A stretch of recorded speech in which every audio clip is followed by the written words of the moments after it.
አንድ በጣም ኢምፖርታንት የሆነች እንደተቀናሽ የምትያዝልን እና ደግሞ አካውንቲንግ ላይ ደግሞ እንደ ኤኒ ፋይናንስ ፕሮፌሽናል ኦልሶ እንደ ቢዝነስ ባለቤት መረዳት ያለብን ነገር ምንድን ነው? ዲፕሪሺዬሽን ወይም ደግሞ የእርጅና ኤክስፔንስ የሚባል የወጪ አይነት አለ። ዲፕሪሺዬሽን ኤክስፔንስ በመባል እናውቀዋለን ማለት ነው። ሶ ዲፕሪሺዬሽን ኤክስፔንስ አንድ ነገር ምንድን ነው ለመናገር የምፈልገው እንደ ቢዝነስ አንድ ዲፕሪሺዬሽን ኤክስፔንስ እንዲያዝልን አስማች አስ ፖሲብል ቢዝነስ ላይ አሴት ላይ ኢንቨስት ማድረግ የተሻለ ነው ከፋይናንስ አንጻር ማለት ነው። ሶ ኢንስቴድ ኦፍ ኤክስፔንስስ አሴት ላይ ኢንቨስት ማድረግ ለራሳችንም እንትን እንለዋለን ቫሊዩ ይኖረናል እንደ ካምፓኒ። ከዛ ውጭ ደግሞ ዲፕሪሺዬሽን ኤክስፔንስም ደግሞ እናገኝበታለን ማለት ነው። ያው ኤክስፔንስ ላይ ወጪ አታውጡ እያልኩ አይደለም፣ ግን ላርጅ አማውንት ኦፍ ካሽ ከመያዝ አሴቶች ላይ ኢንቨስት ማድረግ የተሻለው እና ስማርተር ሜቶድ ነው። በተለይ ኢትዮጵያ ላይ በኢትዮጵያ ማርኬት ስንንቀሳቀስ አሴቶች ያው ሪያሊስቲክሊ ስናወራ እንግዲህ አፕሪሺዬት ነው የሚያደርጉት። ለምሳሌ መኪና አፕሪሺዬት ነው የሚያደርገው፣ ግን በአካውንቲንግ እና በፋይናንስ ሎ በጋፕ ኦልሶ በአይኤፍአርኤስ ዲፕሪሺዬት ነው የሚያደርገው ማለት ነው። ቫሊዩን ያጣል። በምን? በቡኩ ማለት ነው፣ በሰነድ። አሁን በደንብ በዲቴል ነው ዲፕሪሺዬሽን ላይ የምንገባው። ሶ ዲፕሪሺዬሽን ከዴፊኒሽኑ ስንነሳ ዲፕሪሺዬሽን ማለት የአንድ ንብረት ግራጁዋል የሆነ ማለትም ጊዜያዊ የሆነ የእርጅና ወይም ደግሞ ቫሊዩን የሚያጣበት በጊዜ ሂደት እና በጥቅም ሂደት እና በጊዜ ሂደት አንድ ንብረት ቫሊዩን የሚያጣበት መንገድ ዲፕሪሺዬሽን በመባል ይታወቃል ማለት ነው። ሶ አንድ ነገር በምንጠቀምበት ጊዜ ቫሊዩን ያጣል። ከምን አንጻር? ከሚሸጥበት ቫሊዩ ከዋጋ አንጻር ማለት ነው። ሶ ዲፕሪሺዬሽን ማለት ይሄ ነው። እና አሁን ዲፕሪሺዬሽን እንግዲህ ኢትዮጵያ ውስጥ ተቀባይነት ያለው የወጪ አይነት ነው። ዲፕሪሺዬሽን ደግሞ እንደ ወጪ እንዲያዝልን ኢትዮጵያ ውስጥ ምንድን ነው የሚያስፈልገን? አንደኛ ነገር የንብረቱን የገዛንበት ማስረጃ ያስፈልገናል። ንብረቱን የገዛንበት ማለት ያው ዲፕሪሺዬሽን አንደኛ ነገር አፕላይ የሚያደርገው ያው ቻርት ኦፍ አካውንት ላይ እንግዲህ አይተናል። የአሴት አይነቶች አሉ። ከረንት አሴትስ ኤንድ ዜር አር ነን ከረንት አሴትስ። ነን ከረንት አሴቶቻችን ምንድናቸው? ፊክስድ አሴቶቻችን ናቸው። ሶ ዲፕሪሺዬሽን አንደኛ ነገር አፕላይ የሚያደርገው ነን ከረንት አሴቶቻችን ላይ። እኒህ ነን ከረንት አሴቶች ምን ሊሆኑ ይችላሉ? የድርጅቱ ከስልክ ተነስቶ ከካሽ ሬጂስተር ብሎ ፈርኒቸር ብሎ መኪና ብሎ እስከ ህንፃ ድረስ ካለው ያ ድርጅት ነን ከረንት አሴቱ ነው ማለት ነው። ሶ ዲፕሪሺዬሽን የዛ ድርጅት ደግሞ እንዲያዝለት ኤክስፔንሱ ምን መሆን አለበት? ኢት ሃዝ ቱ ቢ በድርጅቱ መመዝገብ አለበት ማለት ነው። በድርጅቱ መያዝ አለበት።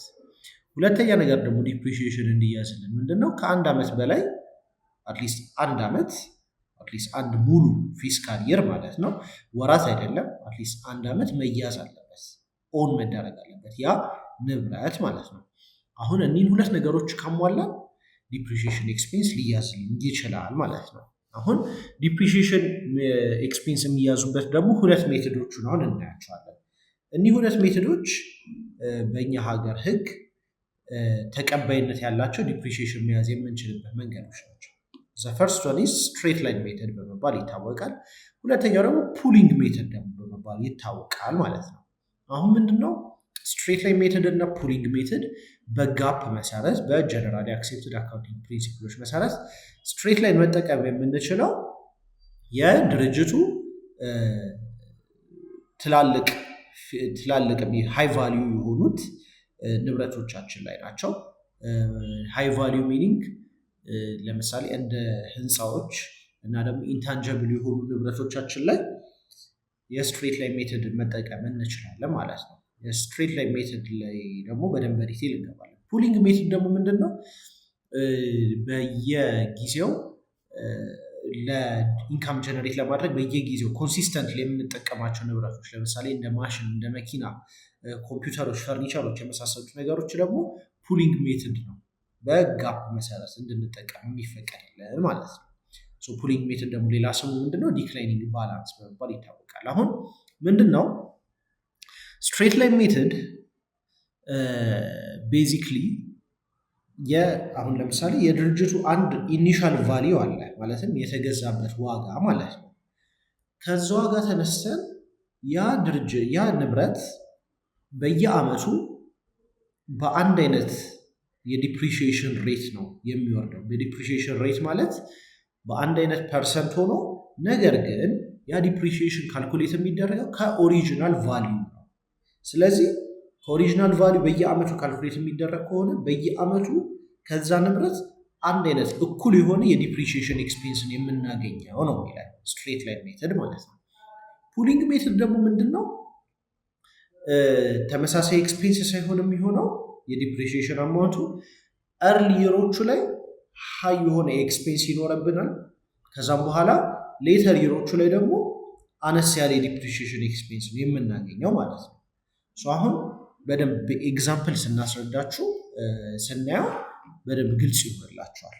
አሁን ምንድነው በዲፕሪሺዬሽን ሬት በገቢ ግብር አዋጁ መሰረት ለቢልዲንጎች የሚፈቀደው በስትሬት ላይን ሜተድ የ5% የዲፕሪሺዬሽን ሬት ይፈቀድልናል። ይሄው በማርኬት አሴስመንት እና በነባራዊ ሁኔታ መሰረት ነው ይሄ ነገር የደረሰበት ማለት ነው።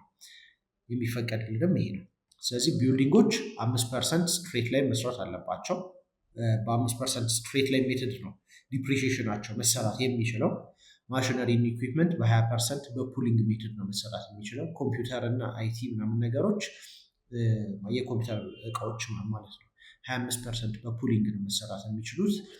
ፈርኒቸሮች በ20% ፑሊንግ፣ ሞተር ቪሂክሎች መኪኖች ማለት ነው በ20% ፑሊንግ ነው መሰራት የሚችሉት ማለት ነው። ስለዚህ የንብረቱ አይነት የዲፕሪሺዬሽን ሬቱን አፌክት ያደርገዋል ማለት ነው። አሁን የስትሬት ላይን ሜተድ ላይ ስንገባ በኤግዛምፕል አሁን ለምሳሌ ስትሬት ላይን መጠቀም የምንችለው ከዚህ ጋር ካያችሁ የቢልዲንጎች ላይ ነው። ቢልዲንጎች 5% ስትሬት ላይን የሚለውን እዚህ ጋር አፕላይ እናድርገው። ስትሬት ላይን እንዳለው ሴም ቫሊዩ ኮንሲስተንትሊ ፉሊ ዲፕሪሺዬት እስከሚያደርግ ድረስ እና አሴቱ ቫሊዩን እስከሚያጣ ድረስ ራይት ኦፍ እስከሚደረግ ድረስ በተመሳሳይ ቫሊዩ የሚወርደው ዋጋው ማለት ነው።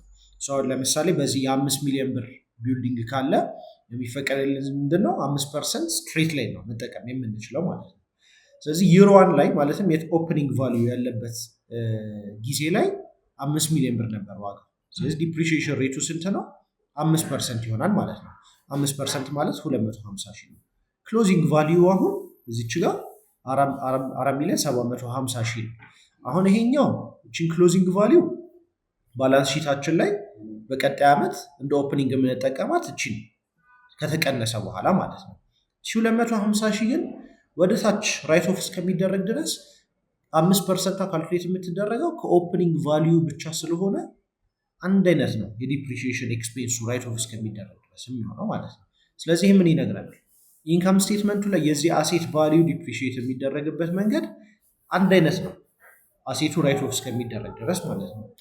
ባላንስ ሺት ላይ ግን ስንሄድ ሁሌም ክሎዚንግ ቫሊዩዋ እየቀነሰ ነው የሚሄደው ማለት ነው። ቤዚክሊ ስትሬት ላይን ማለት ይሄ ነው።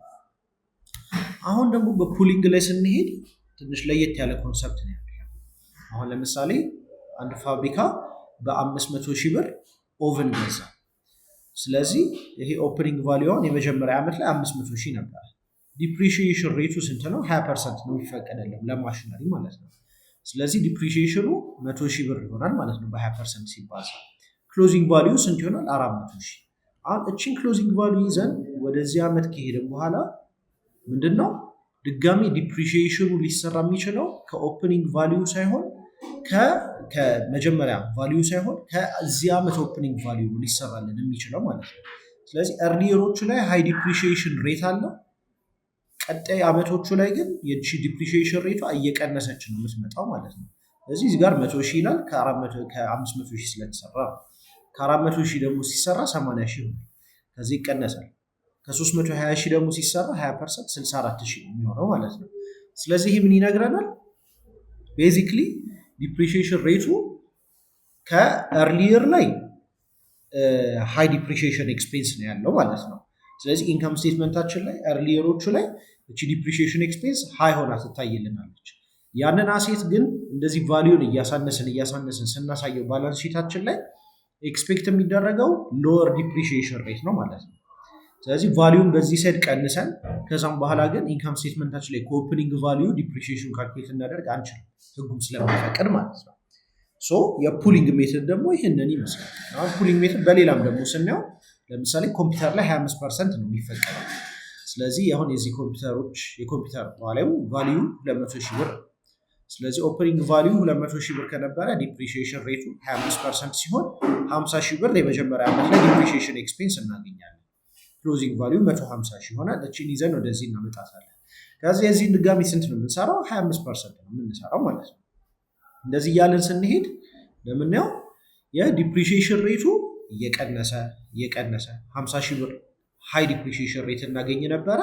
ከዛ እየወረደ ሲመጣ ደግሞ ሎ እየሆነ መጣ። ስለዚህ ፋስት ዲፕሪሺዬሽን የሚኖረው ማለት ራፒድ ዲፕሪሺዬሽን የሚኖረው በመኪናም አሁን ፑሊንግ ሜተድ አሁን ስንጠቀም የዚህ መኪና ኢኒሻል ቫሊዩ 400 ሺህ ነበረ። በ20% ፑሊንግ የመጀመሪያ ዓመት ላይ 80 ሺህ እናገኛለን ማለት ነው።